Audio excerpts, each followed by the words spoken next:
Welcome to the Winged Wheel Podcast. Here to talk all things hockey are your hosts, Brad Crisco, Ryan Hanna, and Evan Lobsinger.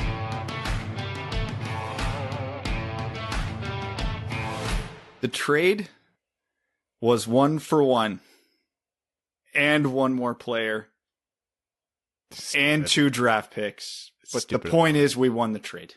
No, that was worse than a 6.5 out of 10 stupid opening. Compared to my normal level of stupid jokes out of 10, that was a 6.5. I was gonna sing like this is on VRANA the Brad in pajamas. Skip. Okay, yours was worse than mine. You were absolutely right to let me run with that.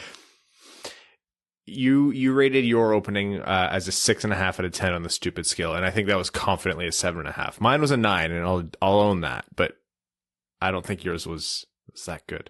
I would have said it would be Evan, but Evan's so angry at us that I just tried to make small talk with him before the show, and in the middle of my sentence he says, "Shut up and hit record." That is correct. We from time to time we have to pivot the schedule. Obviously today's was Jakub Vrana's first game, and we knew what was going to happen, so we're like, we have to record post game. And if you're on YouTube, Evan isn't squinting because his screen is too bright. Evan is hardly keeping his eyes open. Yeah, it's only 10:16 p.m., but it may as well be 3 in the morning. Oh man. Well, I'm actually pumped up because that was the most exciting Red Wings game maybe all year. Yeah, easily. If nothing else happened besides the Jakub Vrana goal, I would still say the exact same thing. I was so damn hyped for that goal. And we all knew it was going to happen. 100% we knew it was going to happen. Yeah, I was just waiting for Richard Panik to get in on it, but guess not all dreams come true. No, not yet.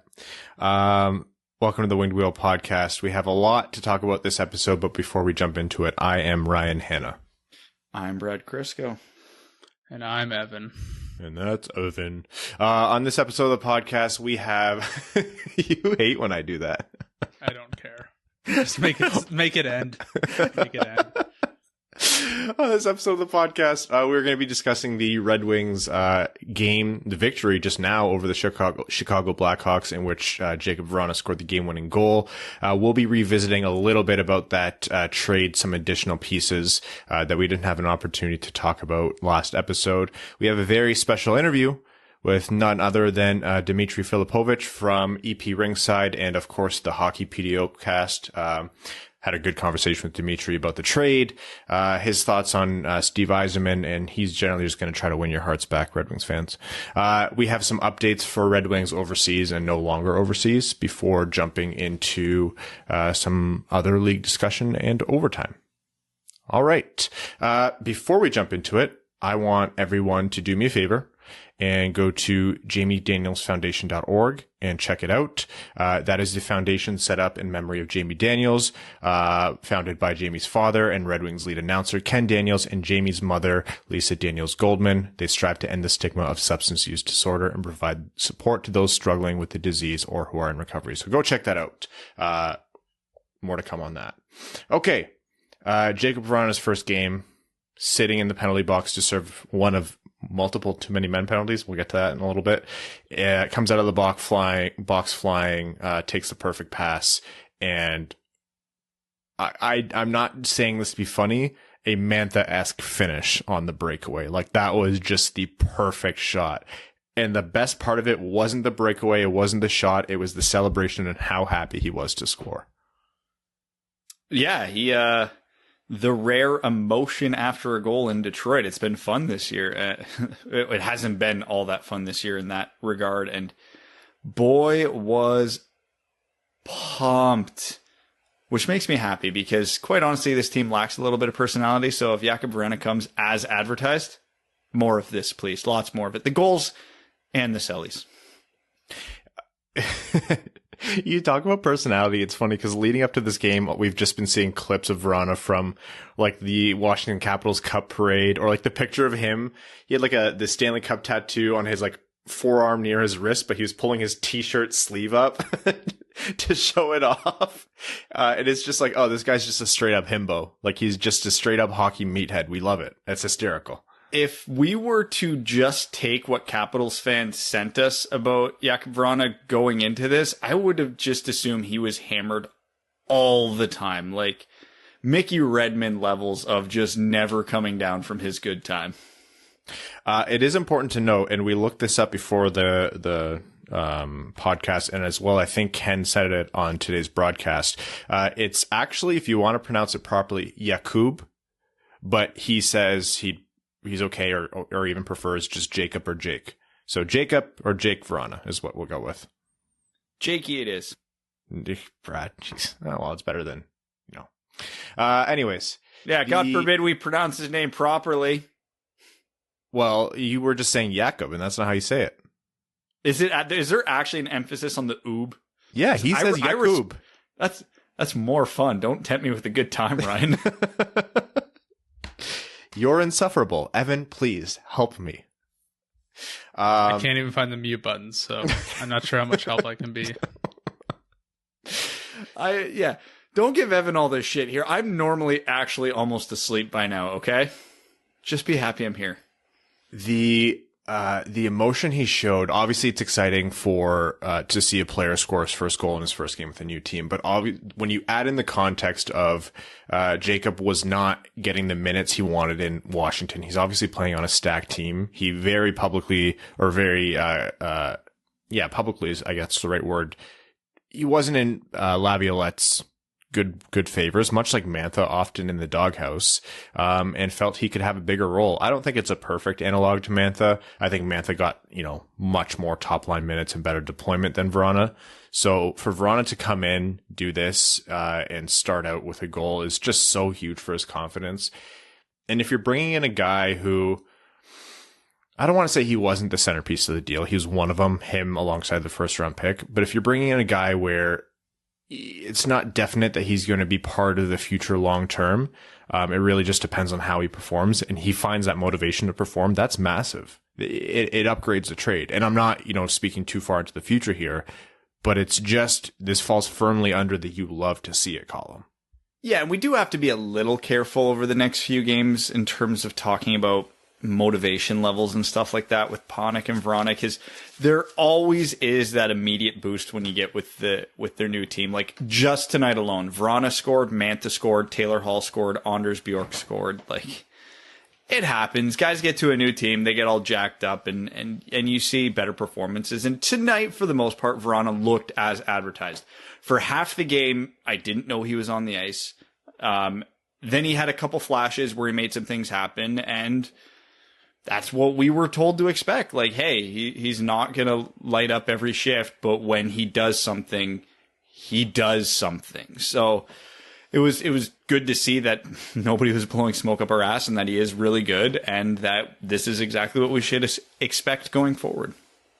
It's also important to note that this guy came into a lineup that was running 11-7, and if you don't have consistent forward line mates on a brand new team, no one's going to look anything other than in disarray on offense generally when that's the case, and especially someone who's brand new to the team. So I was impressed that he even got the goal, honestly. I wasn't expecting too much from him. You say that, but I seen Larkin and Zadina take shifts with Vrana, Rasmussen, Filppula, Helm, Gagne, and Panik tonight, and they were all over it tonight. So some people can do it.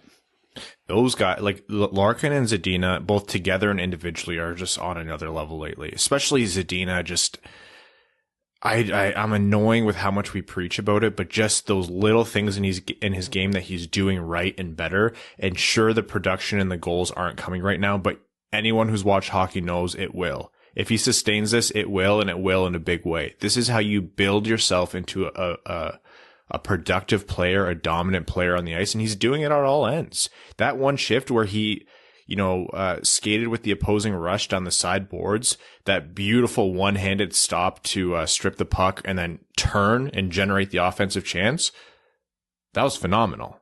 Like, that was just fantastic.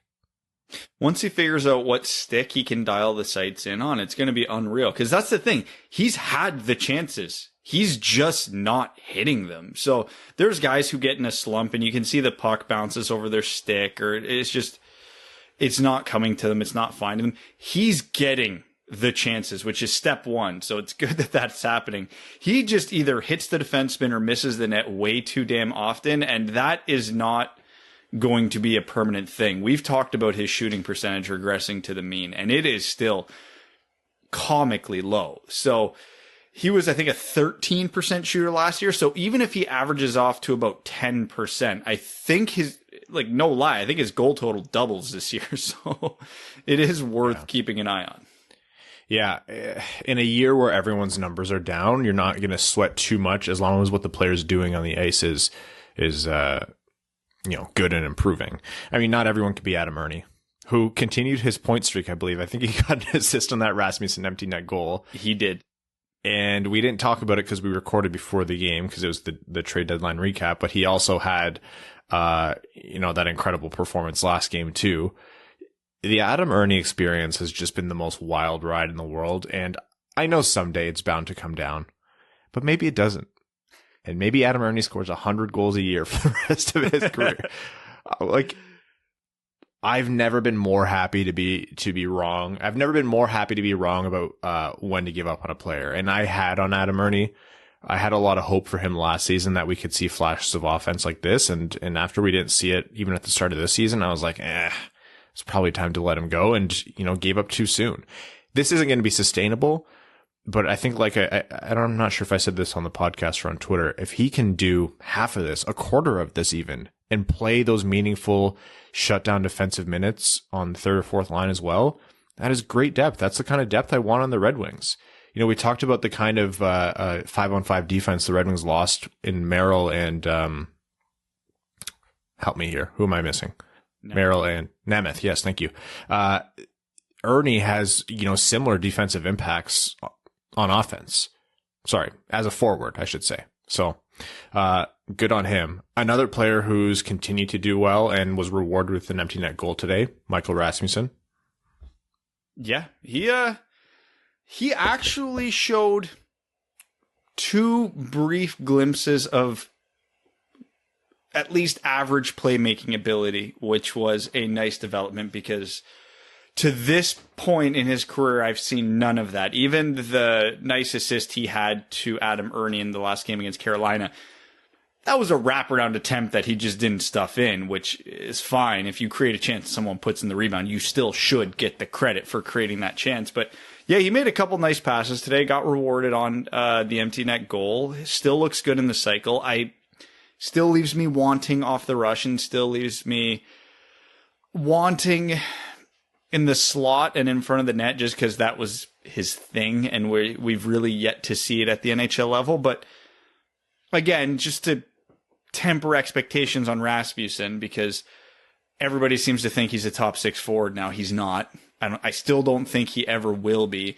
But where he was at the beginning of the year to where I ultimately thought his career would end up, he's already on a better trajectory this season than I would have guessed. So I'm still taking this as a big win. So I'm not trying to downplay what Rasmussen's done because it has been impressive, relatively speaking. But he's still got a long way to go if we're talking top six forward. Yeah, what I'm doing with Rasmussen in my head is essentially I'm stripping away all expectations. I'm stripping away all, thoughts of the draft stock, which is hard to do because, Nachash, however you say it. Is it Nachash? Nachash. Yeah, every time he scores on the Red Wings, it's like a personal slap in the face. Anyways, even I take away the whole net front stuff. Like, I'm going to remove all expectations and understanding of who Michael Rasmussen is as a player. I just want to see him go out there, fit in as an NHL player on the third line. I want to see him do a couple good things that are surprising for him a game, and I want to see him just generally hold his own. In his first stint with the Red Wings, which of course because of the stupid OHL or CHL, NHL transfer rules came far too early, you could see the skills he had, but he was just out of his depth in the NHL. And it was almost painful watching him struggle that way. He shouldn't have ever have been in that position. This year seems a lot more comfortable. Obviously, he's had his time in the AHL and to develop and grow. I just want to see him hold his own, and that's what he's doing. If he never becomes a top six forward, but, can play the third line eventually, or occasionally slotting up when needed and play on the power play sometimes, I'm happy. It is what it is. It's better than those dud players you draft in the top 10 who don't end up playing for your franchise at all, because that can certainly happen too. I was thinking about it, like a third line going forward with him and another power forward type player, let's say Adam Ernie or Evgeny Svechnikov on the other side. Two players on that line who can really win those down low battles and get it. If they can find a center who's a really, really good skater, a good distributor of the puck, not necessarily like, obviously if they're anything unbelievable, they'd be in the top 6, but someone that can still drive a line on the third line. And I was thinking about it. I'm like, I don't want to settle expectations, but Joe Veleno would be perfect on that line to offset what the other guys would bring. But I'm still hoping Veleno exceeds the third line. But I think that would be a good floor for him as well. And that could be a really, really effective third line. But now I'm just dreaming of better days coming. Might have a chance to see a little preview of that soon. More to come. Yeah, just a good overall couple of games for the Red Wings now. That's a win streak. A first legitimate win streak of the year. 3 games. Haven't they had a 3-game win streak before? They have not. Obviously the 2 games against Carolina, who is apparently this year's Montreal, and then they beat Chicago today. They have 1 more against Chicago on Saturday and 2 against Dallas before, 1 more against Chicago on Saturday, and then you'll hear from us Sunday.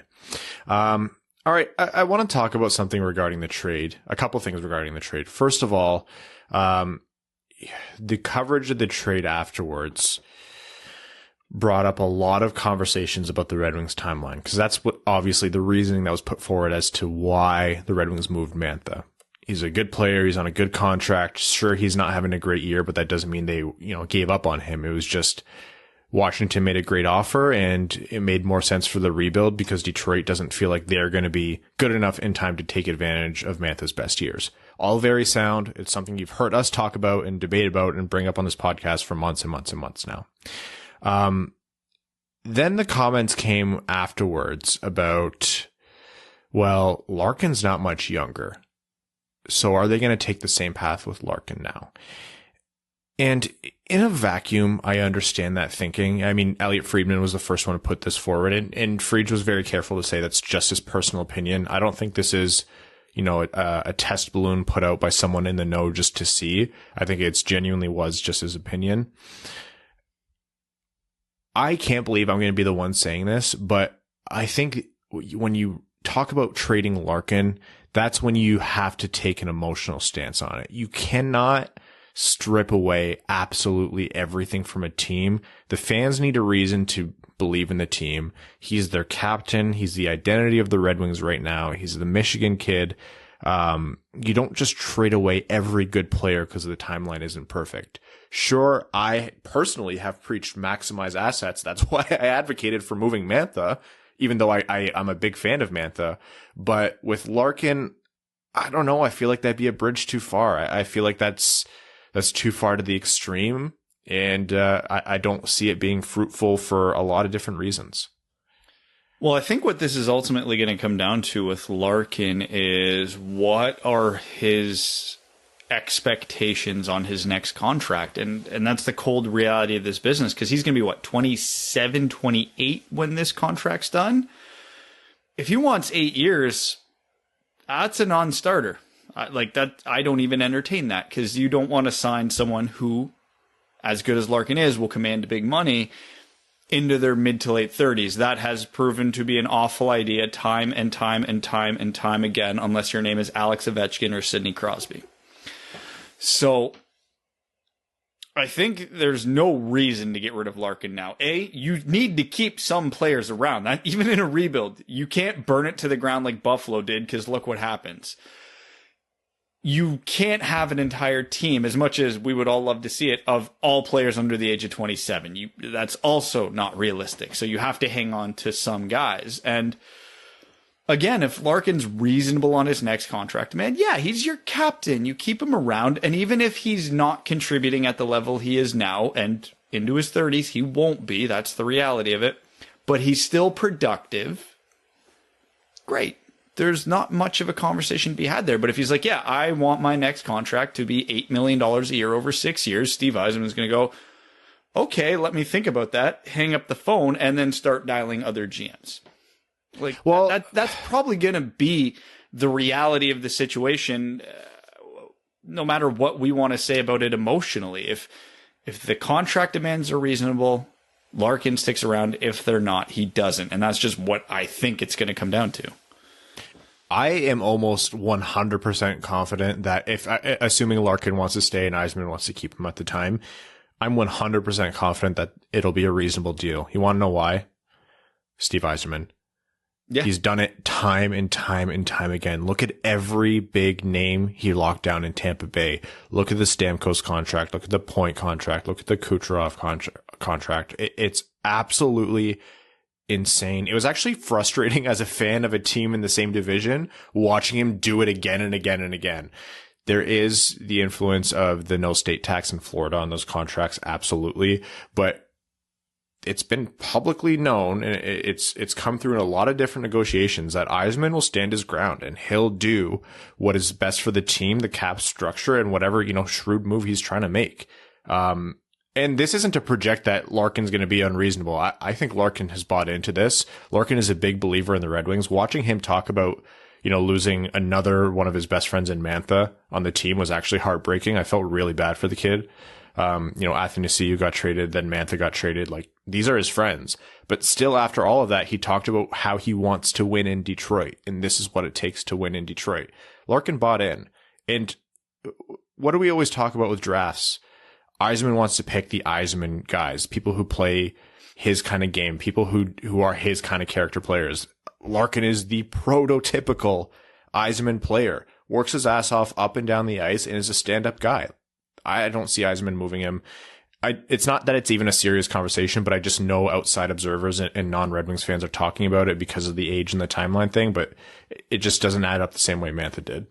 No, but you do have to understand, to your point as well, Yzerman stands his ground. Let's not forget about the game of chicken he played with Steven Stamkos. He was literally 24 hours away from letting him hit unrestricted free agency before Stamkos said, no, I've got too good of a thing here. Now, the lucky thing here is Larkin's contract is expiring right around when most people think Detroit will be turning it around. So he'll have reason to stick around, hopefully. But if Detroit's still bad, and Yzerman's playing hardline and wants to play chicken with Larkin, that might happen too. It's the good thing. It's the bad side of having a good GM. The game of chicken went so far. We were talking about Canadian Tire being investigated because they were offering contract incentives under the table to Steven Stamkos to come to Toronto. Like, we were at that level of Stamkos free agency insanity. And we found out after the fact that Detroit didn't even get an interview or a meeting with Stamkos, and we thought we were contenders to sign him. And we had to settle for Franz Nielsen. Well, joke's on you, Stevie. You screwed us. Now you get to deal with him. Stevie walking to Detroit on the first day. Ah, shit, I did this, didn't I? Yeah, and like, I don't want people to get too overblown. The Larkin trade conversation, it's not like the Mantha trade one. I don't think this is a real thing that exists in the world. It's just a conversation that's come up that I thought would be worth addressing. I can't believe I just came out and argued in favor of not maximizing assets and instead of considering what the fans want and how it feels. Who am I? What am I? Other news before we jump into the interview here. Columbus was one of the other teams in on Mantha. Did you guys know that? Yeah. Team that struggles to score goals was in on noted goal scorer, more at 11. So apparently Columbus is looking to retool, not rebuild. And they hope to use first round picks to do that. So it makes a lot of sense that they were going for Mantha. I was wondering though, is there an opportunity here for Detroit to work with those first round picks? Who would you move on the Red Wings to grab, say, the Tampa Bay first round pick? Franz Nielsen, you can have it back. There is not a player on this team over the age of 22, not named Larkin, that is worth a first-round pick. I was talking to Yzerman season on Twitter about this. Credit to him. He brought up Fabry. I wonder if there's something centered around Fabry there. Fabry makes a ton of sense for Columbus if they're trying to retool and if the Red Wings are looking to maximize assets. Fabry will not get you a first-round pick unless you're throwing in a pretty decent kicker, which the Red Wings do have the ability to do. They have a stable full of prospects that they're not gonna have room for all of them. They've got 22 picks in the next couple drafts, so if they want to kick in, a late second, a third-round pick to bump up to a first-round pick, that is definitely an option. But if Columbus is looking to retool, they're gonna need to aim for bigger targets than Robbie Fabry, truthfully. But he would make sense as a final piece once Columbus thinks they're almost there. I'm just thinking about Jarmo Kekalainen and Steve Yzerman negotiating on something as complicated as a trade for Anthony Mantha. Like, what was that phone call like? Did they actually say any words, or did they just sit in stoic silence until one of them said, okay, and the other one said, okay, and they hung up? They just stared at each other. I don't know. That one would have been way more complicated because getting Washington's first round pick, Washington's very comfortable giving that up because they know worst case scenario, that's pick 20. Columbus's might be first overall. So that would be a non-starter for them. At the time these negotiations started, they didn't have the first round picks from the Leafs or the Lightning yet, although that could have been a last minute thing, which could have made sense. Would have been fun if we got the Leafs first round pick because that would have just given us that much more incentive to root against the Leafs in the first round. But yeah, and Columbus doesn't really have a player that fit the Jakub Vrana mold and age and production that Detroit could be like, hey, Jakub Vrana. Shut up. Like Jakub Vrana. In terms of age and production, like Laine, sure, we can dream that wouldn't happen. And everybody else that they would have, they would want to keep in that range. Vrana falling out of favor in Washington basically was dumb luck for Detroit to get that trade done. All right. Well, we've had enough silly trade speculation. Trade season is over. So why don't we jump into our interview with Dimitri Filipovic? Great conversation where he gives us some insight on Vrana, the Mantha trade, the Red Wings rebuild, and more. So without further ado, enjoy our interview with Dimitri Filipovic. All right. We are joined here today by none other than Dimitri Filipovic, host of the Hockey PDOcast, lead NHL analyst from EP Rinkside, and most importantly, Joey's dad. Dimitri, thanks for joining us today. You saved the best for last there. Yes, Joey's dad is most important. Thanks for having me, guys. This is going to be fun. Yeah, I'm sure it will be. And we'll have to have Joey on a future episode. I know he's busy. I heard he had a peanut butter appointment today. So yeah, he's busy in the bedroom right now working on some peanut butter, but I'm sure he'll come in here at some point and give us some thoughts on the trade deadline. Beautiful. Okay, so let's just get started. Dimitri, you come at things with, a hilarious but also very objective analytical approach. As a neutral observer to the Anthony Mantha, Jakub Vrana trade, what were your initial thoughts? Well, I wanted to come on this podcast because I really need some good publicity with Red Wings fans. I think a lot of them are good sports and realize that when I'm poking fun, it's lighthearted and it's not personal. Sometimes I get the occasional Red Wings fan that gets mad at me and thinks that I hate the team, which I really don't. As soon as they become good, I will gladly talk them up. I really like the trade deadline for them as a whole. Getting involved in the David Savard trade and basically just stealing a 4th round pick for doing nothing, flipping the 2 rental defensemen for extra 5ths, I believe. I liked all that. And then the VRANA trade. These are the types of trades that teams in the position that the Red Wings currently are organizationally should be doing, right? Where you get involved in stuff, you take, high upside risks, you're banking future assets in the form of picks or prospects or young players with high upside. And so I loved it from their perspective just because I feel like the downside is pretty minimal as much as I like Anthony Mantha as a player. And the upside is huge here if Jakub Vrana can take a next step, playing on a team that's going to be able to provide him with more ice time than he was getting on the Washington Capitals. So that last point there, he wasn't getting a ton of ice time. That seems to be the common thread when I talk to Washington Capitals fans or those who are familiar with Vrana. How much different is he than Mantha in terms of, I guess, the kind of player he is and also the production that he's had and you think he might be able to have in an expanded role? Yeah, I mean, Mantha's certainly, I think, a more well-rounded player. He's had better defensive impacts throughout his career so far. And listen, like, Vrana's your typical high skill, high talent player where he's going to do certain things in the back half of the ice that he's going to occasionally miss an assignment or make a mistake or not necessarily be fully engaged with a board battle or something like that. And those are the types of things that NHL coaches seem to really hate and despise and punish players for, right? And if you look at the coaches he's had over the past couple of years in Washington, from Barry Trotz to Todd Reardon to Peter Laviolette, like, it's very easy to see why he got into their doghouses and why the ice time wasn't there, especially with how deep the team is and how much talent they have up front. But for the Red Wings, I really view it as a chance for him to spread his wings, where there's no good reason for me why he shouldn't be playing top line minutes for them alongside Dylan Larkin. And it's funny, like, as soon as I tweeted out, like, after the trade, I was like, please just give Jakub Vrana all the ice time, I had a bunch of Red Wings fans being like, oh, wow, like, let me introduce you to Jeff Blashill. So it seems like Red Wings fans aren't necessarily completely sold or completely optimistic about the fact that he is going to get that opportunity. But I really think that, especially for the rest of this season, and then you kind of give him a trial run and you head into the offseason, negotiate a new RFA deal with him and go from there. But it's a great opportunity to just put him right in there on the wing. I think especially with Larkin and Zadina, and just allow them to attack off the rush. And if they make mistakes defensively, who cares? Because the team's going to lose anyway. So I think the priorities here for the Red Wings compared to the Capitals allow for them to kind of live with some of those mistakes Vrana makes defensively, because the offensive upside is so great. Everything you said there just depressed the ever-living hell out of me, because one, you're right.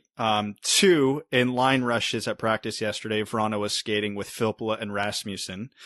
And we have a coach who, like you said, other Red Wings fans have been complaining about the Jeff Blashill experience, but he preaches low event, responsible hockey. And we have very little hopes that Vrana will be deployed the way he should be, much like Anthony Mantha wasn't. Do you think there is any concern with a player like Jakub Vrana being brought into a system that is, like I said, maybe the most low event hockey in the NHL? Yes, I absolutely hate it. I hate when teams operate this way, especially young rebuilding teams that are going to lose anyways. It's like, what's the point? Like, you're not teaching young players how to play properly. Like, it's just allow them to make mistakes, allow them to play to their skills. And I still think, though, like, if you look, Vrana, I believe this season was like the 8th most frequently used caps forward. And it was like just below Connor Sheary and just above Nick Dowd. And that's certainly going to improve under the Red Wings. Now, if he's playing with those line combinations that you said, that I certainly think the talent of the teammates he's sharing the ice with is going to decrease, because he was playing with guys like TJ Oshie and Nicholas Backstrom and Evgeny Kuznetsov full time. And those are great playmakers for him as a shooter. I really want to see him with Larkin, because if you look at it, Vrana's best strength is scoring off the rush, and he's a lethal finisher. I believe he's like basically been between 13 and 16% as a shooter for the past 3 seasons. And it's totally legit. Like, he's electrifying off the rush. And it makes sense that with Larkin as the primary puck carrier, with his speed and his growing playmaking ability, like, that's a combination that I would be seeing if that is going to be a cornerstone duo for you moving forward. If not, then you still sign Vrana this summer, but then maybe you explore flipping him down the line for future assets as well. So I don't know. It depressed me just hearing you read out that line combination, and I can totally see a scenario where that's going to be something that happens and we just scratch our heads about it. But I'm still, considering we haven't seen him hit the ice yet for the Red Wings, I'm still holding out hope that the future is bright here in terms of his possibilities. Yeah, Dimitri, you and I were talking before we hit record here about what it's like to, basically keep the motivation through a tough rebuild. And one of my ways of coping is to be in constant denial. So I'll refute Brad a little bit. I'll say I do have that hope. I think maybe I'll be a little bit of a silly optimist and hope they work him into the lineup. I think Mantha's deployment, I don't think his deployment was ever part of the issue. He was benched earlier this year, and I think it was actually rather justified. I don't know, he's had a weird year. It's an effort thing. And Yzerman specifically talked about deploying Vrana in Mantha's role. So I am hopeful, like you, Dimitri, that he will get up there and get those top 6 minutes. And, Mantha only really came off the top line when Bertuzzi got injured and that MLB line went away. Well, I was going to say about Mantha, like I obviously don't watch him as closely as you do, although I do probably watch too much Detroit Red Wings hockey for my own good, considering I'm a national writer who covers the full league. And sometimes with teams like the Sabres and the Red Wings, I just can't look away and I just like watch their games just to see what the hell's going on. And I think of obviously, I think the most notable example was early in the season. It was one of the first few games. It was that overtime against Dallas where Mantha just basically had his, controller disconnected and just allowed Klingberg to dance around him and create the overtime winner. But I'm always wary of being overly critical of players who profile like Mantha, because I think it's a bit of a blessing and a curse when you have the frame that he does, right? Because you watch him and you go, okay, like the physical tools are so tantalizing here. He should be a dominant power forward.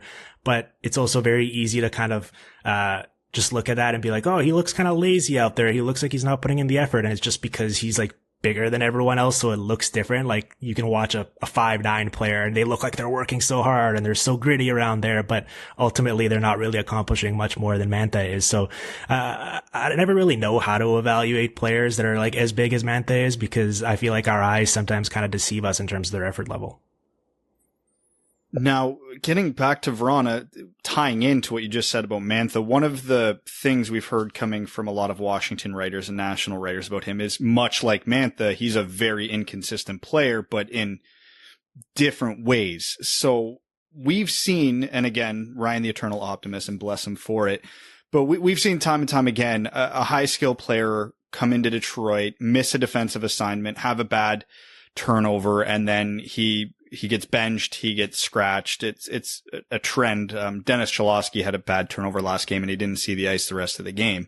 Obviously a much different player than Vrana, but is there going to be enough of these inconsistencies in Vrana's game where you could see a problem coming like Blashill had with Mantha earlier in the year, or has it maybe been a little overblown with Vrana?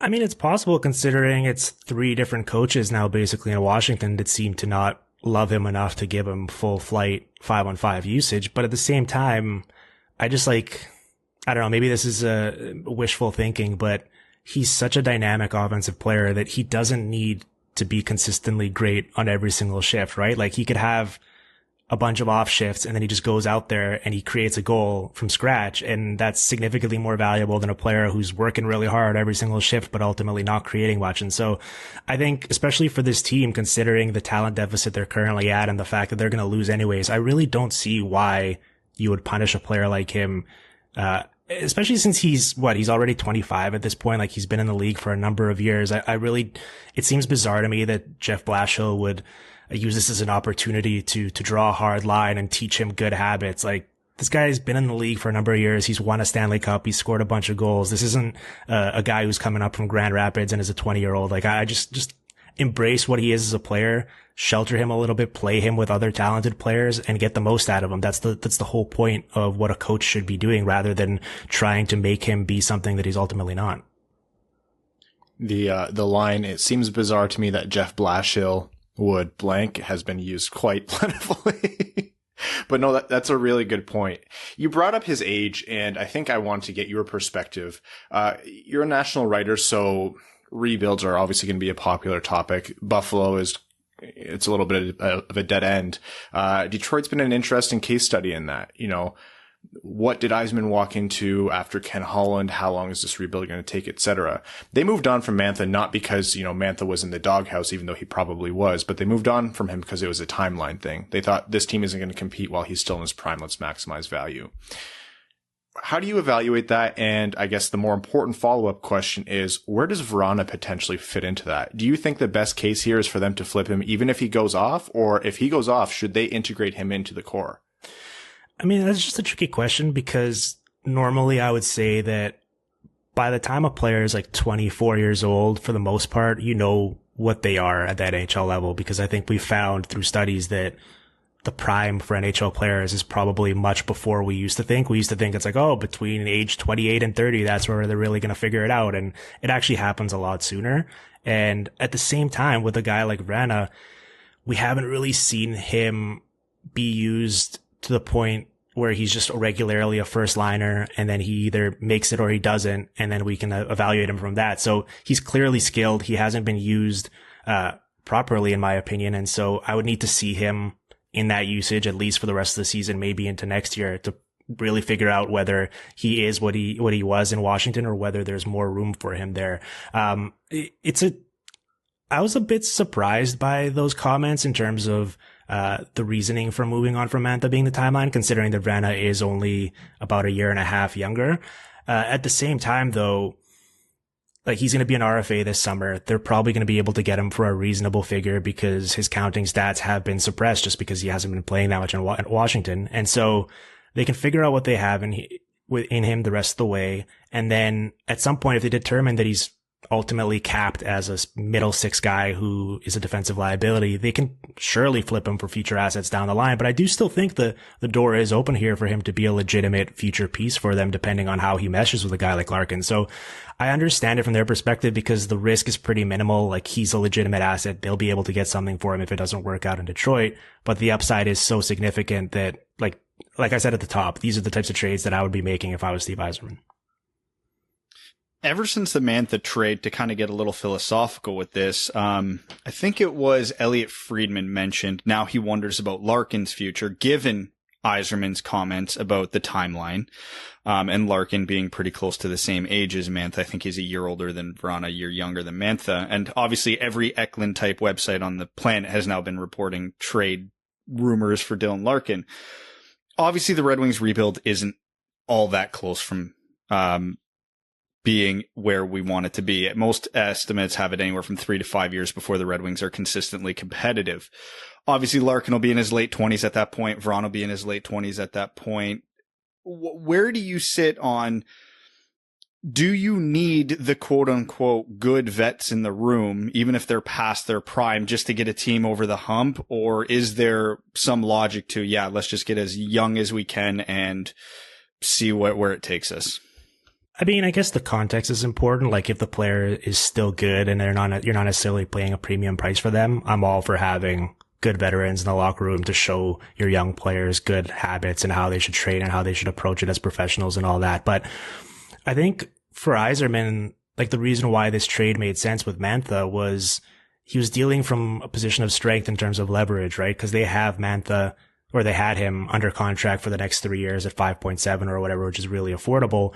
And so he didn't necessarily have to trade Anthony Mantha. It wasn't like he was expiring or they were kind of approaching this crossroads moment with him. And so I think that's why he was able to get the value that he did in the extra draft picks, because Washington is clearly operating at a different timeline and they're viewing it from a more desperation perspective of, we're trying to win a cup right now.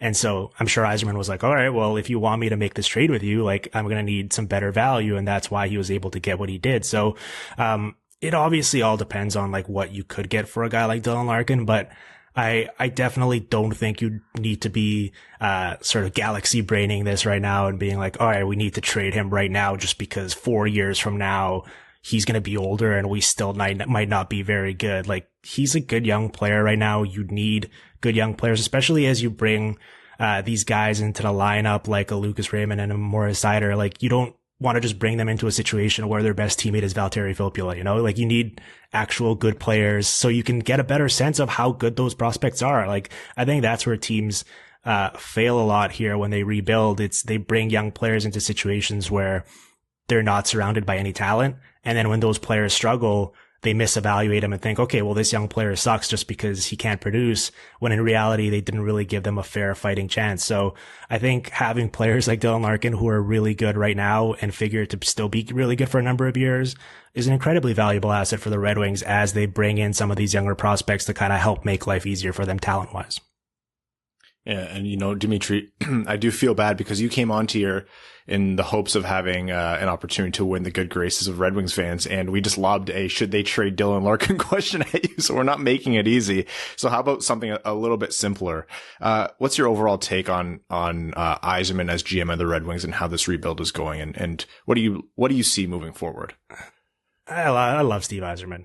He is so good at his job, and I just love it because I think he has a really good sense of how this stuff works and how, all I want to see from a GM in that NHL level is like having a plan, a coherent plan, and then just sticking to it and executing it, right? It might not even necessarily be a plan that I personally agree with, but as long as I can trace the steps of that plan and see that you're actually following it, I'm all for it, because there's many different ways to rebuild an NHL and build a good team. And it's pretty clear over the past couple of years, like, on the one hand, it's very easy to just tear it down and have a bad team and accumulate a bunch of draft picks. But at the same time, he's already shown, back to his Tampa days, but especially now the past couple of years in Detroit, a keen ability to like target situations where he can just get an extra asset here or there.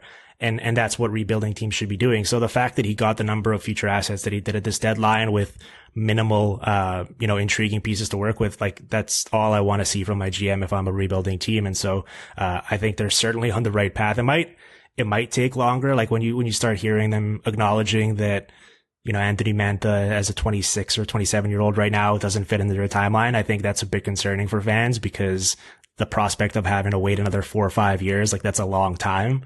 But at the same time, I think it's fair to be reasonable and realistic in that regard, and not just have this foolish expectation that, next year we're all of a sudden going to be good without having any actual, real things to point to as a reason of why you'd all of a sudden be good. So I get where they're coming from in that regard. So I guess I'm going to throw another hypothetical at you here. Let's say Vrana comes into the lineup, gets top line minutes immediately from Jeff Blashill. He thrives. The team overperforms and succeeds and has a lot of those kind of silver lining wins over the course of the rest of the season. Blashill's contract is up.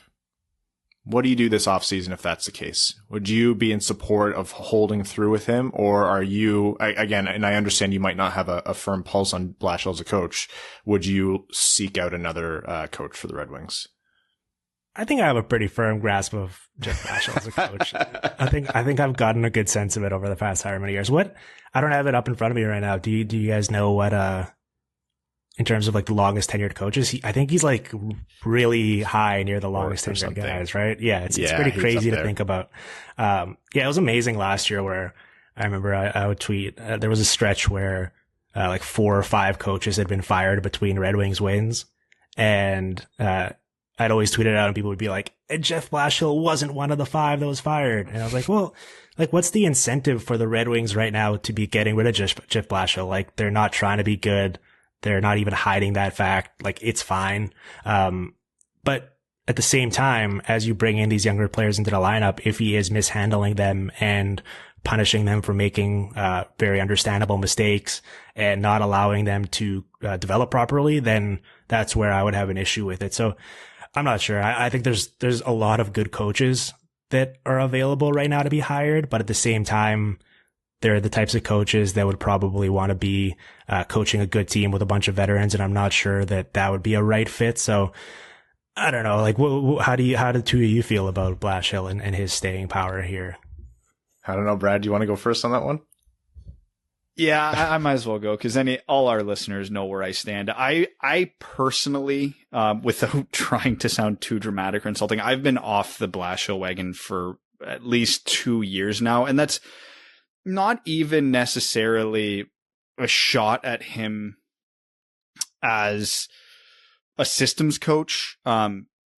Even though I disagree fundamentally with most of his systems, but again, you can make a case for a bunch of different playing styles, so I'm usually not here for that argument. But we've seen so much regression and lack of progression from a lot of key prospects and young players on the Red Wings that, obviously a couple guys flame out. It happens here and there, and it's just the nature of hockey. But how often it's happened, under his tenure, like Larkin's taken a couple big steps back over the last couple years. Mantha's a guy who never reached his full potential, which is one of the big talking points with this trade. We all know what happened with Athanasiou, who actually fits, not that they're the same skill level, but who actually fits a very similar player profile to a Jakub Vrana, off the rush, fast, bad defensively. And then you culminate it all together and it's like, well, what's the common denominator here? Because it's not Grand Rapids, because they've had a lot of success stories coming out of Grand Rapids. So to me, it funnels into they get to Blashill and then what we expect to happen with them doesn't. And in a lot of cases, they actually go south because of all people, Don Granato, the coach of the Sabres, had a quote about, you can coach all the systems you want, but if your entire game is just focusing on systems, you're not really developing skill in the game of hockey. And I said, hire this man immediately, just for that statement alone. But that has happened with the Red Wings. You watch the way they play and you watch the progression of the prospects and you can kind of piece it together. Yeah. I mean, it's tough to evaluate him ultimately because the team hasn't been good and they have a lot of bad players. And I think the best coach in the world could probably wouldn't get much headway with them. But you're right. When you say that, like it's tough to point to too many success stories of, wow, this player has developed so well under him. And that is an issue for a team that's trying to ultimately be in the business of developing young players right now. So I don't know. I really struggle with it. I tend to fall on the side of like NHL coaches generally being pretty bad in terms of just what they're trying to accomplish and their incentive structure and how they treat young players. And I think we need a big reform in that regard. So Blashill falls into that group for me. And I think it doesn't differentiate him from a lot of the other potential hires they would make that would probably wind up falling into the same traps that he has. Yeah, a lot of that for me too is, I know I'm guilty of assigning a lot of blame on Blashill that really just belongs to this is a bad team going through a rebuild that nobody could recover. But, even if he's done everything right and we just can't see it because it's masked by how terrible the team is, I also think there's a credibility to the theory that, coaches in the modern NHL have a shelf life and maybe he came in 2 or 3 years too early to see the other side of this rebuild. I just don't know if he has that voice in the room anymore. So it remains to be seen. Anyone who argues, Blashill hasn't had the opportunity with a good team is technically not wrong. There's frustrations with specific points like Brad very duly mentioned, but, you could always make that argument that he just hasn't had enough. But yeah, I don't know. I just don't think it's hard to envision a coach coming in before the crash, during the crash, and on the other side of it after the team has been successfully rebuilt. You just don't see it in the modern NHL, I feel. Yeah, I guess what's the end goal of bringing in someone else at this point? Like, especially where they're at right now. Like, I guess it would just be exciting for Red Wings fans that have been disappointed over the past couple of years by Blashill to kind of at least have some sense of optimism that things are going to be different. But I think the results would probably be a lot more of the same until some of these young top prospects start coming into the lineup and actually producing. Yeah, half the time we just try to feel something, honestly. That's why we're so excited by the trade. Which there's something to be said for. Like, just throw the fans a lifeline in terms of like, all right, there's a reason for hope. We like a new coach. Yeah. Yeah. That's why when Friedge keeps talking about moving Larkin, like I know it's a very fair argument, but at the same time, I'm like, yeah, I don't know if you can rip that away from Red Wings fans. And, on our show, we very much try to be grounded and objective and say it's easy to get emotional, but let's look at the long-term, actual, on paper output of this. But you can't just tear away all the hope and excitement for fans. There's just, the fans with the butts in the seats are the ones who are paying the owners. Like, you can't. Yeah. Well, I can tell how excited you guys are about Adam Ernie, that you desperately need things to latch onto. Hey, look, man, you're the one who made a fan cam of Hronik's empty net goals. That was one of the most deranged things I've ever done on Twitter. Just a guy just smacking pucks from his own goal line into the net. I love it. I love when people can experience the pure hysteria that is following and creating content about the Red Wings right now. Like, it is just the most insane bullshit. Like, Adam Ernie cannot be stopped, but maybe actually right now, like, Hronik is having a bad season, but is automatic from 200 feet. Like, it is upside down Alice in Wonderland, pure bullshit. So my favorite of our straws that we're grasping at right now is for a former 9th overall pick has turned his game around so he looks like a legitimate third line option right now. Oh man. Well, at least no one could have seen that one coming. No, how could anyone have seen? That was well, anyways. You've won good graces with Red Wings fans. Yeah, let's stop here. Exactly. Yes. Yeah. Anyways, Dimitri Filipovic, the Hockey PDOcast, and on EP Ringside. Dimitri, thanks so much for joining us, and hopefully the next time we talk, we'll have a little bit more to talk about on the rebuild. So let's do this again for sure. Hey, this is a blast, guys. Thanks for having me. All right, cheers. And welcome back. That was our interview with Dimitri from the Hockey PDOcast and EP Ringside. Great conversation with Dimitri, and it's always good to get a neutral observer's view on this. And he worked hard to get back in the Red Wings fandom good graces.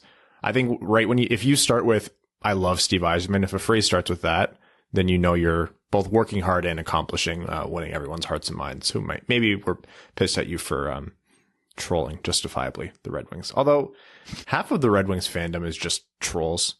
Someone asked me the other day, they're like, "Hey, what's with the Aussies?" And I'm like, okay, I never knew this coming into it, but I now know two definite things about Australians. One, they have impeccable taste in sports franchises. There's a huge contingent of Red Wings, Aussie Red Wings fans, as we know. And two, they are the world's most notorious shit posters. Like, just relentlessly, it's the only way they know how to comment, exist in a social sphere, and it's hysterical, but just unhinged, tuned to 150 shit posters. And then that's how we have this beautiful thing that is, Red Wings fandom. Love you guys. Thank you, Rowan. Okay. Before we jump into some other conversations here, I do want to tell you, no, never mind. Actually, we're going to just jump into the next topic. Joe Veleno, his team has been eliminated from the SHL playoffs. His season in the SHL is over. He has been recalled to North America, and assigned to Grand Rapids for now. He will be ready to play as of Sunday. So on the same day as our next episode.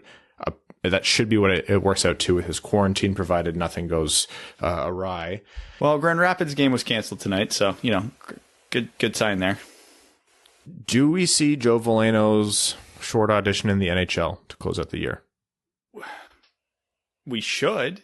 As Dimitri was saying, the team's bad. Wins don't matter. Try some shit. Now, I'm not saying Veleno needs to get the maximum amount of games, but they traded away a bunch of guys at the deadline. There's roster spots to be had.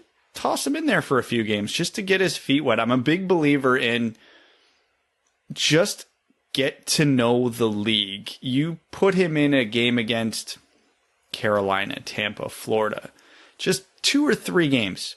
Hey, this is what it's like. So when you go finish your season in Grand Rapids, understand this is the new standard that we hold you to. So you did great in the SHL, kid. You finished strong in the AHL last year. This is what you need to get to. So, yeah, I would throw him in for insert number of games here. I really don't care how many. Let him play most of the remaining of the season in Grand Rapids. And it's important to note, it's not like he'll be new to Grand Rapids, right? Like, he played there last season. He's been established there. And the Red Wings are running 11 forwards right now. In the press conference after the trade deadline, Yzerman was asked about who's going to step in, and he named, Cholowski, Lindstrom, Giovanni Smith, maybe, and he did say Veleno, maybe. So I don't think it's a definite thing. But if everything goes according to plan and there's no massive hitch, which, like you mentioned, Brad, games are being canceled in Grand Rapids. There's some pretty big hitches out there. Let's get this guy in. Let's see what he can do. He just played a full season against grown men in a pro hockey league in the SHL, and he played in the AHL, same thing last season.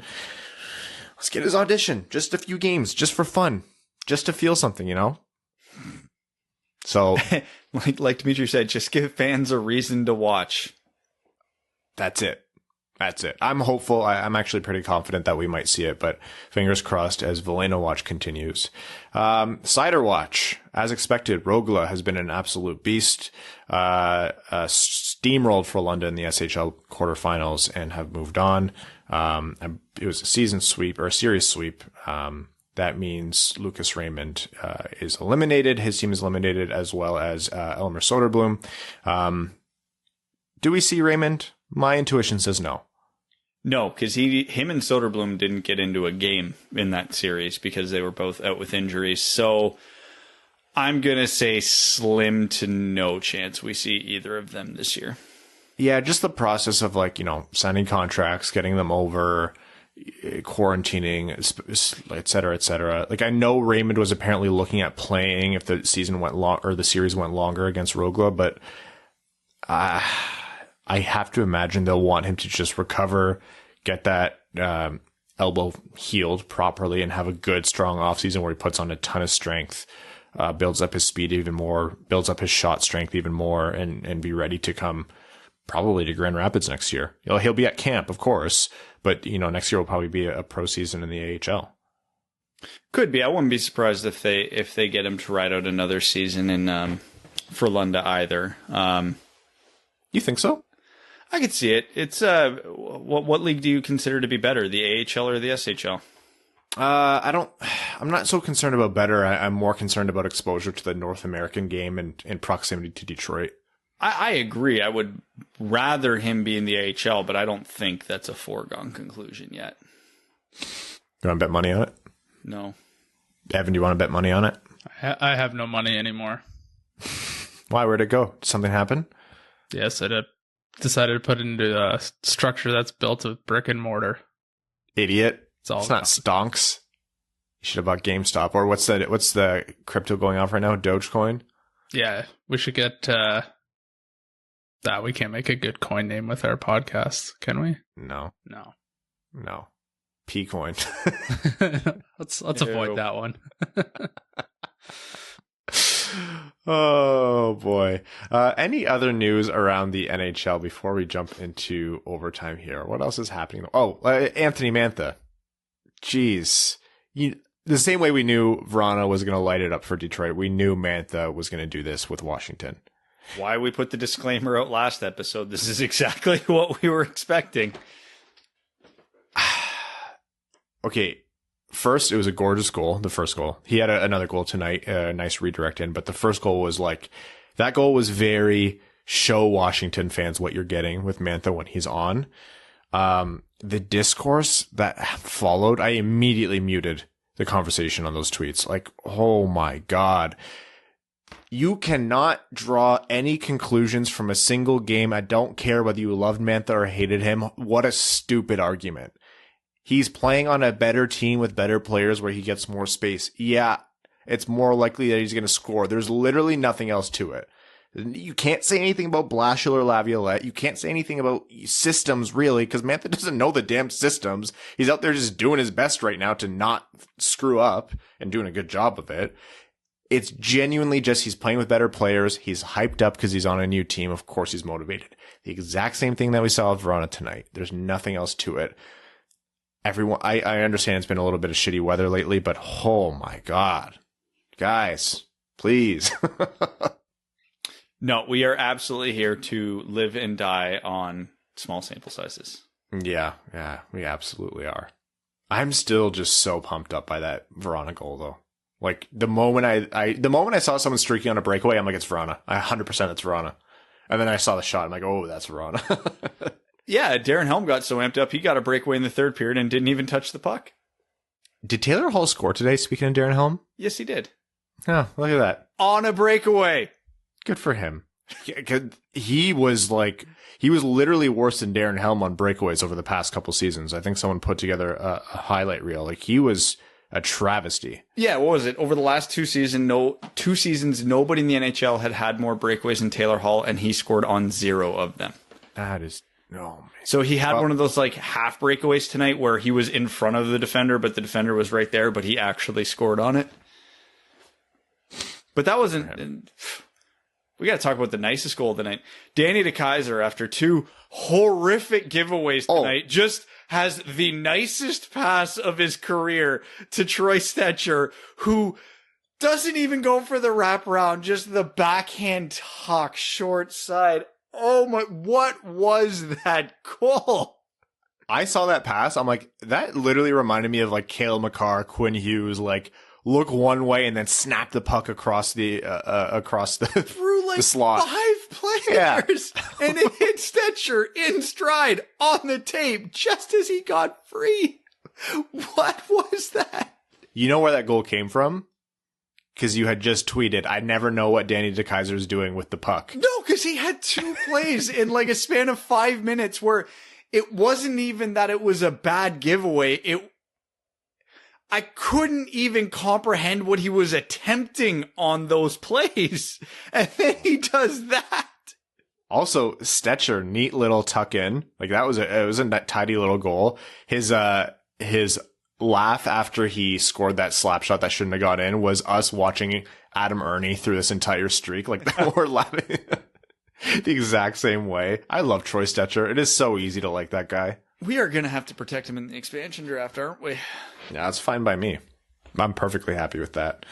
Well, yeah. I hope you're not that attached to Gustav Lindstrom then. You've seen me not proclaim too much Gustav Lindstrom this year. A lot of that's because we haven't seen him, but yet, how did Jakub Vrana end up on that breakaway, Ryan? I'm happy you brought it up, Brad, because did you see them celebrate together after? They're best friends now. Now we just lost Dennis Cholowski in the expansion draft because of that goal. You don't know how much I like Dennis Cholowski, but from a Ryan Brad rivalry perspective, that's a pure victory in my mind. Like that is that's food for my soul. It's okay. Watching both of them this year, I've come to the really controversial conclusion of if we lose either of them, I don't really care anymore. Yeah, I'm not. Yeah, we'll get to expansion draft stuff soon. If you think the expansion draft stuff's controversial, just wait till we get into the Elias Pettersson conversation, which is still to come. Oh, boy. Okay, what do you think? Should we sing Verana in pajamas, like for 10 more minutes before jumping into overtime? I'm leaving. All right, we're going to jump into overtime here, which on this episode of the Winged Wheel podcast is sponsored by the FanDuel Sportsbook, which means it's time for us to make more predictions. I don't know how I'm doing. I don't think it's good. I still think Brad's beating us, Evan, so we have to pick up our game here. Let's look at some betting lines, and we'll see what we think. So I'm on this FanDuel, or sportsbook.fanduel.com here. Okay. Starting tomorrow, Calgary, Montreal. Calgary's the away team. Montreal is the favorite. Over under also set at 5.5. What do you do here? Okay, so a couple things here. One, I still see the theme of Montreal should be a lot better than they are going around all of national media, and I still, for the life of me, don't understand why, but whatever. This is one of the very few actual playoff races left in the NHL because the Central's basically set and the East is basically set. You got Arizona kind of keeping it interesting out west, and then Calgary kind of keeping it interesting in the north. That being said, Calgary did just beat Montreal yesterday. And Calgary knows if they drop any games to Montreal, their season's probably done. We are that close to the end of the season, and Montreal has enough games in hand where Calgary can't blow any. So Calgary's going to be playing motivated tomorrow, and Montreal has not been playing well lately. I think both teams are going to be gripping the stick pretty tight, understanding the gravity of this game. So I am taking Calgary and the under. Yeah, I think we're going to take Calgary here, but I'm going to go with the over. I don't know why. I just have a feeling. What was the over-under set at? 5.5. Yeah, I think I'm feeling the under on that one as well. Calgary's won 3 in a row, so they're about to come back down to earth. Montreal's going to win. All right, let's go with the heaviest favorites. I just want to see if anyone wants to go against the grain here. LA visiting Colorado. Colorado is the minus 335 favorites. That's the heaviest favorite I've seen in a while. Over under set at 5.5, with over also being the heavy favorite there. Two things. Trap game, Devin Dubnyk, LA in the over. Yeah, I got it. Wait, sorry, did you say LA in the over? I said LA. Devin Dubnyk is terrible. I know Colorado's an absolute buzzsaw, but every team has that trap game.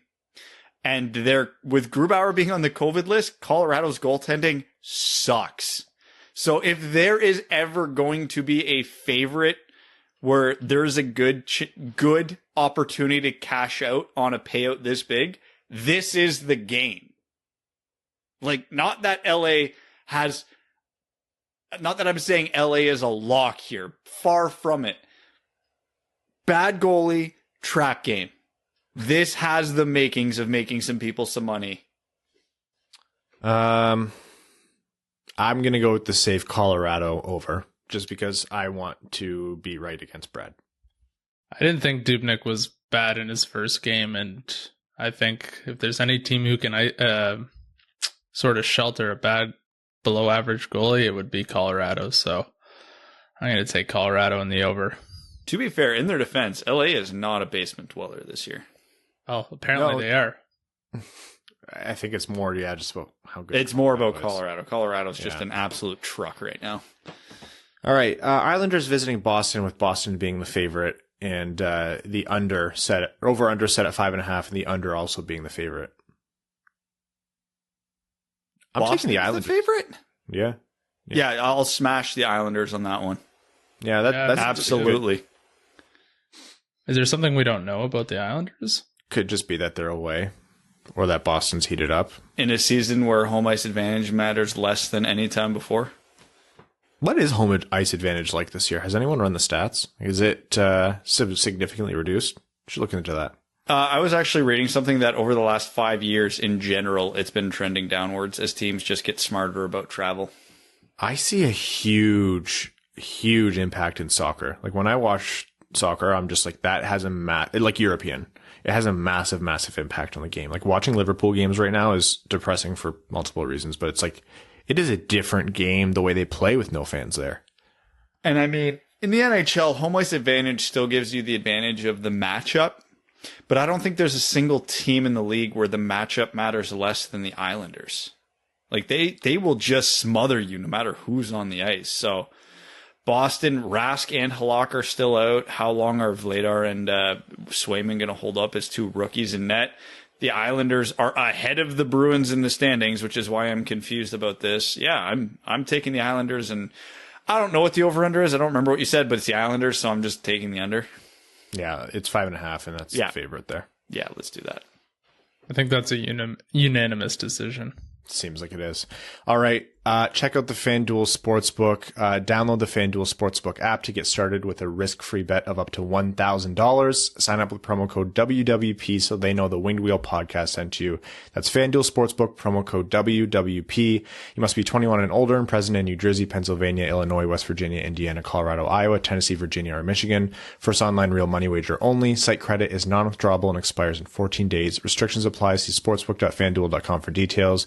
If you have a gambling problem, call 1-800-522-4700 in Colorado, 1-800-BETS-OFF in Iowa, 1-800-9-WITH-IT in Indiana, 1-800-GAMBLER in New Jersey, Pennsylvania, Illinois, or Virginia, Tennessee Redline 1-800-889-9789, 1-800-GAMBLER.net in West Virginia, or call 1-800-270-7117 in Michigan.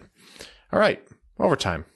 Let's get to some Patreon questions. It's technically a midweek episode. I know we're recording on a Thursday night rather than a Wednesday night. Alex Zucco says, if you can you update us on how you see the fallout from the trade deadline affecting Stevie's plan for the Seattle expansion draft? It doesn't.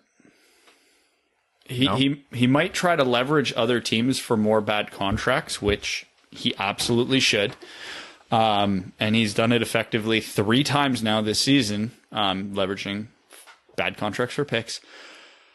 But in terms of the Red Wings protection list, no, because really the only guy that you took off your protection list in terms of who they got rid of was Mantha, but he's just going to be replaced by Vrana. You're still going to protect probably Hronek and Stetcher as your 2 locks on defense, so it always was going to come down to Cholowski or Lindstrom. I guess Christian Juice can be in that conversation now, but I don't see that happening. So, yeah, I don't think it changed anything. And it also seems like Bernier wants to come back, which is nice to hear. I mean, we kind of suspected, but Larkin said, and and credit to Max, I think I read this in Max's article on The Athletic. Larkin did say Bernier had been stressed for the couple weeks leading up to the deadline, worried he'd be moved. And if a player's stressed about being traded like that, they want to stay. So Yzerman just waits to sign Bernier until after the expansion draft, so you don't have to protect him, and then you get to bring him back. Yeah, I think we're going to see a lot of gentlemen's agreements on contracts this year, and a lot of signings coming out shortly after the expansion draft. Funny, the timing is such a coincidence. That doesn't sound like the NHL at all. No. Although, watching what Vegas got away with, I'm not exactly crying for Seattle here. No, and I think where everything at least not that the trade deadline impacted this, but I think it underscored it with how GMs were acting, is I think Yzerman could flex his muscle with teams that are going to get screwed by the expansion draft. Not that this one will happen specifically, but to give you an example, Ryan Suter, Jonas Brodin, and Jared Spurgeon all have no-move contracts. Right now, Minnesota probably can't protect Matt Dumba in the expansion draft, and if they do, it means they're going to be losing a very good forward. So do the Red Wings trade for Dumba, or do they trade for one of the forwards? So, there's going to be a lot of teams in situations like that. Would the Wild rather lose Matt Dumba for nothing to Seattle, or would they rather lose Dumba to Detroit for insert trade package here? And again, I'm not saying that one specifically is going to happen, but there's going to be a dozen circumstances like this that you could talk about. Third Man In says trading Mantha was the right move. Not going to lie, though, seeing the thank you video the Wings put out showing his draft day and his interview after his first game with the Caps where he talked about how much he loved Larkin hit me in the gut. However, seeing the outpouring from Washington about Vrana makes me confident we're getting not only a good player, but a personality we're going to love as long as he's here. Do you agree that this only makes it more likely that Bertuzzi, Hronek, and, Vrana are next? Next in being traded or next in line? I don't think this makes it more likely that they're going to be traded. No. Unless you mean next for the Red Wings, in which case, yes, those guys have to be part of the core if they're in Detroit. Yeah, even if the core is a little older, you still need, like we talked about earlier, some bodies. Thomas Anderson said an interesting topic that we might be able to do in the future is a Where Are They Now segment. Curious about how the other side of a trade worked out for some of our recent departures. Thanks for the entertainment. That'd be a good Patreon exclusive, actually. Oh, speaking of which, for those of you freaks who are like Brad about hockey gear, Brad has etched into his table how many times Zadina has changed his stick. Check the Patreon thread about the Gear Nerd podcast. Brad will be recording sometime this weekend. We'll post it soon after. Ask your questions, anything hockey equipment related, and Brad is going to answer it for you. La Plata Peak says, I'm guessing Juice is the one who will be holding Vrana's hand as the latter takes the ice. Does this factor increase the likelihood that Juice is brought back next year? And if he's not, who do you think is most likely to take responsibility of making sure Vrana is able to play in games? Oh boy, I would say it would have to be one of the Czech guys on the team, but Vrana is the oldest of them, so maybe with it. Yeah, it would have to be Juice because they're the old Caps buddies.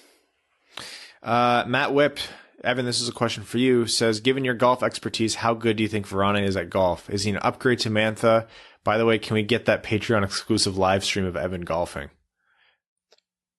I don't know how either of their games are, but if I had to guess, I don't know if any Czech professional golfers, so I assume golf is not big. So I'll say Mantha is a better golfer. Also, Mantha's had a lot more time to practice over the last few years versus Vrana. Very true. Apparently, Mantha takes Larkin's money at the golf course, so I think that's a downgrade for Detroit with the driver. Honestly, one day we will stick a GoPro on Evan as he's out on the course. It will be not safe for work. I will happily follow Evan around on the golf course for a live stream. Brad, you know what we should do one day? Is go with Evan to his fancy ass golf course, and both of us dress up like old time caddies, and we'll be a double caddy for Evan. Like really ham it up. One of us handles the bag, one of us handles the scorecard. Yeah. So at some of the tournaments that the club hosts, you can have caddies. You're allowed to bring a caddy. Yeah. Can I please be your caddy? I don't know what information you'd give me that I don't already know. Dude, absolutely nothing useful. I will be the most useless caddy in history. But one, I'll be wasted, and two, it'll be fun as hell for me. Can I have one of those plaid hats with the little ball on top? You have to. You should get the white jumpsuit that they wear at the Masters as well. Oh, yeah. Oh, man. I'm so happy for Hideki. Matt S. says, new listener this year, a new Patreon member. Keep up the good work, you three. Matt, thank you, and welcome to the Dub family. Says, I don't know how I feel about the Mantha trade yet. Yes, we got a haul, and I feel like Vrana may end up like Fabry and find a second wind here. Also happy he's wearing 15 and not 13. But I miss Mantha already, especially seeing his performance with the Caps. Just remember, it's not about... It's the kind of tough move that almost needed to happen. And that's where you appreciate Steve Yzerman as your GM, because GMs who make more emotionally based decisions don't make this move, and the rebuild stays as stagnant as it was. And let's not forget, we went through all these same emotions when we traded Tomas Tatar for a reasonably similar package, and two of the three assets from that trade are now Joe Veleno and Robert Mastrosimone, so most Red Wings fans aren't too torn up about it anymore. I saw the common sentiment of this is the Red Wings extending their rebuild, and I really can't disagree more. Maybe we should save this for a topic for a future episode, but I think it moves it up. Or at least it gives them a better chance to move it up. It doesn't change the timeline. This was the realization of the timeline, not the changing of the timeline. Exactly. They were moving the assets to match with the reality of the timeline, yeah. Future 50 goal scorer Adam Ernie Stan Club says, do you think Stevie noticed how the Wings have a better record over the past 2 months than the Habs, who've lost 20 of their last 30 and got worried about losing a horrible GM in the division, which in part led to the underwhelming return on the Merrill trade? Because I do. That's the kind of galaxy braining we're here for in the Patreon comments. Aaron Hudson says, hey guys, if the Wings could win only one of the 2022 or 2023 drafts, what would your preference be? Oh boy. Goddamn. I don't know. 2022 just because it's a year sooner, honestly. Yeah. Oh, but Connor Bedard, man. But Shane Wright, man. There's no bad answer here. Max Leichman says, why was Lashoff even in the Savard trade? Was it important to find someone else to pay his salary or just for cash purposes? I think it was just for moving contracts, honestly. It was for cash purposes because we didn't talk about it, but someone else pointed it out after the fact. Sending Brian Lashoff's contract to Tampa literally meant the Red Wings actually did not spend the $250,000 that they... Oh, real dollars you're talking about. Yeah. So they actually got David Savard. They got that first round pick. I can't talk. It's like they got that 4th round pick for literally nothing. Benji says, apparently you guys don't have any of those. Benji is the one who's eating our merch. Says you guys don't have any of the winter hats with the big puff ball on top, so I had to go with a mug for some nice boozy hot chocolate and a t-shirt. I know you're pushing for me to go and eat the thongs, which is the sandals, but in all honesty, being barefoot is more fun and I don't want to die. Shocker, I know. Instead, I donated $25 to the Jamie Daniels Foundation. Please accept this as a penance for my ridiculous statements on Twitter. Benji, your debt is paid. Thank you for supporting the Jamie Daniels Foundation. Consider yourself clear of Brad's debt, which is the worst thing to be in. Dave with a very important comment. Dilly. Neil G says, hey guys, it was awesome hearing Ryan get called. Oh, hey, thanks, Neil. It was awesome hearing Ryan get called out in the last Wings broadcast by Ken for donating to the Jamie Daniels Foundation. Props to you guys for supporting such a worthy cause. Thank you. And again, we mean it when we say more to come on that. We are working on that with the Jamie Daniels Foundation. More to come. Evan, I was gearing up for the golf season here in Alaska, which is only a few months long, but I broke my collarbone while on vacation in Hawaii and I had to have surgery. I'm hoping I can salvage some of the last part of the season. Not gonna lie, this makes me think back to when you rolled your ankle doing sweet skateboard tricks. Yeah, that is tragic. Both of those events. Yeah. Tony says became a Wings fan during the 2014-2015 season. Oh God. Needless to say, I haven't the worst timeline. Haven't had much to root for. My friend that introduced me to the Wings introduced me to your podcast, and you guys have made the suffering of this rebuild just a tad less painful. So I want to say big thanks for what you do.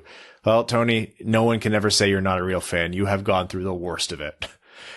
Question. Friend says Ovechkin isn't the greatest goal scorer of all time. I argue he is. If not Ovi, who do you guys think is the greatest goal scorer of all time? And if Ovi, what arguments can I use to help convince my friend? Okay, so it is Ovi. He is putting up ridiculous amounts of goals in an era where people are not scoring as many goals. You almost have to take everybody from the 80s out of the equation because their era-adjusted stats just don't hold up. Even Gretzky's era-adjusted stats don't always hold up. The one guy doesn't get talked about enough that probably should is Brett Hull, because he is right up there, especially when you factor in the era-adjusted. Mario Lemieux should always be in that conversation. He was just ridiculous. Trottier, Bossy. Not Trottier, but Bossy, yeah. He's probably the other guy from the 80s that you could make an argument for. The one for me, though, just given how early his career ended due to injuries, is Pavel Bure. He just pulled goals out of his ass. Like, he was the guy. Like, I don't want to say he was Datsuk before Datsuk because they were very different players, but in terms of he got the puck on his stick and just walked through 5 guys and turned them all inside out and ended in a goal. It was Bure. And when you look at his rough goal scoring pace versus how early his career was cut short, he would have broken 700 goals. So he should be in those conversations because he only played like 700-800 games, if that. Yeah. Andrew Bohin says, dumb fantasy hockey question for my dear Dub boys. Which Hall of Famer from the 90s backwards would stand the best chance of still being as good as they were dropped in today's game in their prime? I don't know what backwards means there. Bure would be a decent answer here. Yeah, that's actually not a bad answer. Fedorov would be decent. Fedorov, yeah. Basically, in today's NHL, you have to be smart and quick. So Bure, Fedorov both meet that. I think Mario Lemieux is just so physically dominant. He would do amazing in any era. Jágr, did do well in both eras. So I guess we'd have to say him. The worst person imaginable says, another story time here. I was at work when the trade deadline happened and everything, but all I got is a text saying, did you guys really just trade your captain? And below that was, wow, Mantha to the Caps. So I spent the better part of an hour because I couldn't look stuff up at the time thinking Larkin and Mantha being traded at the same time. That's devastating. Mike Seward says, so if we re-sign Bernier, what would a good offer be and who would you be willing to buy out at the end of the season? What? If we re-sign Bernier, what contract would you look for? Something pretty similar to what he's on now, a 1 or 2 year deal in the $3-ish million range. Give him what Grice has for the rest of his contract. Call it even. Yeah. VRANA's in pajamas says, good day, duds. I think the biggest part of the whole trade was what number newly acquired VRANA in pajamas would wear, and I was very sad to see he did not keep his number 13, which he definitely should have, but likely didn't because fans get all pissy about numbers. See Josh Hosang in number 66 for a different bloody franchise. Now I Verana instead of wanna hear you all sing along with the following. Come on, Brad. VRANA's in pajamas are skating down the ice. Come on, Brad. Their playmaking is nice. Are trying to score some goals because on game day they try to catch the goalie unawares. Rowan's good at this, man. Also, Bananas in Pajamas was an elite childhood TV show. Did you guys watch it? I did not. I Really? also did not. Was it after your time? Probably, yeah. I think it was more in my sister's timeline. Actually, wait, I think you're the same age as my sister, so that would make sense. You're 93, right? Mm-hmm. Yeah, okay. C-Nod says, hey guys, how much money would you give to listen in on conversations Stevie has with the new players? We heard a few wings during free agency and then echoed by Vrana now how highly Stevie speaks of the team and what they're trying to do here. P.S. It's time for the checking line. I honestly wouldn't pay for that because for sure it's like nice the things he says, but it's definitely boring coach speak at the same time. Yeah, it would not be worth our money because I don't think it would be that long. Yzerman's like, here's what we're doing. Do you want in or not? Yeah. Evans Flip Flop says, hey fellas, I'm really excited to come here today and tell you all that if I hear one more mention of Glendenning's face-off percentage, I'm going to peel off my own face-off and Naruto run right off the Robert F. Kennedy Bridge. We didn't hear one instance of it today, did we? They gave up on the campaign. Thank God. After listening to Blashill's subtle backhand dig at Mantha, he better not be back next year. I really hope that Tom Dundon undercuts Brendan Moore so that he can come get paid here. It's not just Rod either. Most of his staff are up at the end of the year as well. And if they aren't properly compensated, then Rod could walk. Aussie for Hall of Fame, stay fresh cheesebags. I would love Rod the Bot in Detroit. Just for the quotes after the game, honestly. Yeah. I'm sure Sarah will miss him. You see what Describe Jordan Stahl in 3 words. No. Josh Bezura says, it's about time for my annual tradition of getting too attached to a prospect. It paid off last year, so frick it. I'm kind of loving the idea of a Raymond, Larkin, Zadina line. Yeah, I don't think you'll have to wait terribly long for that in the grand scheme of things. No, I think Raymond is out of Detroit for one more season, and that's it. Zadina's World says, what's up, boys? So clearly Mantha was the weak link here. This is not the same team we've been watching all season, and you truly do love to see it. When do you think we'll get a full dose of VRANA, Larkin, Zadina? I think once they fill out the forward group into 12 players, we'll probably see more of it. So when Svechnikov's healthy again. Yeah. Slava Kozlov's doppelganger says, Red Wings get too many men on the ice. Red Wings, I'll fucking do it again. What's your favorite video game? It doesn't have to be NHL, just any video game. At no point in my life have I been a quote unquote gamer. Like 3 hours a week would be a busy week for me, even as a kid. Except for one summer, I lived and died by Tony Hawk Pro Skater 2. So that is always going to be it for me. That's a phenomenal answer, and I'm so close to buying the remaster on PS5 right now. Because they remastered 1 and 2, and they're selling it on PS5. Do it. Absolutely do it. Oh, Evan, I bought 2K21 PGA 2K21. I have that as well. It says hard as real golf. If I wanted to suck at golf, I'd just golf. Why are you going to make the game that hard? Way more expensive. But yeah, that's true. I fear the number of hours I have on some of my video games. Steam tracks some of them, but I don't have all my games on Steam. Yeah. There's a game I've been playing for 20 years. Early in the podcast days, some of you might remember this. Evan used to not make episodes because he'd have a Counter-Strike tournament. I forgot about that. I'm so bad at CS now too. I was playing maybe a couple weeks ago, and I'm garbage. So those days are behind me. We'd literally record at 9:30 a.m. because at noon this dude had a Counter-Strike tournament. I could have killed him. By the way, when we don't have to worry about actual games anymore, can we pretty please go back to recording in the morning? I miss that. That's the only time I have energy. Yeah. Slava Kozlov's doppelganger, that was the one I just read. Deathman6452 says, I finally stopped being a cheap pleb in support of the show because somehow after 7-ish years of me listening, your quality has only gotten better. When the hell is Evan going to eat the damn pineapple? I think Evan's mouth is still recovering. You did eat it once, yeah. I'd eat another one. I love pineapple. Patreon exclusive. How about that's the first thing we do when we're back in the studio? We'll get you a pineapple, a bib and a pineapple. Sure. You better not spill one goddamn drop on that table, though. I know. I'm cleaning this table, and it's making me so nervous to treat it. Anyways, we're going to wrap up this episode. Thank you all for tuning in.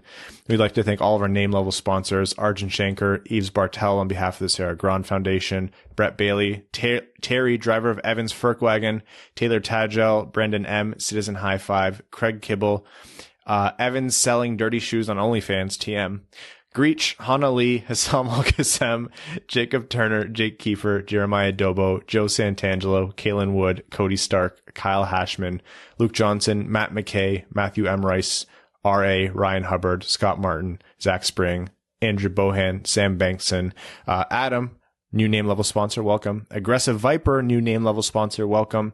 Another former junior goalie turned golfer, Antonio Gracias, Connor Leighton, Evans Flip Flops, Evans Bingo Card, Fine Crisco, Jeremy Brocker, John Evans, Joseph Minama, Josh Yelton, Kevin McCracken, Quaz, Matt Keeler, Stan Olsen, Trevor Pevivar. Thank you all so much. We'll see you Sunday. Thanks for tuning in to the Winged Wheel Podcast. Be sure to check out wingedwheelpodcast.com, where you can subscribe to the show on iTunes, Spotify, or wherever you get your podcasts. You'll also find links to other ways to support the show, such as Patreon, official podcast apparel, and more. And don't forget to follow the show on Twitter at Winged Wheel Pod. And of course, the hosts at Brad Crisco, at Ryan Hanna WWP, and at Hockey Town Evan.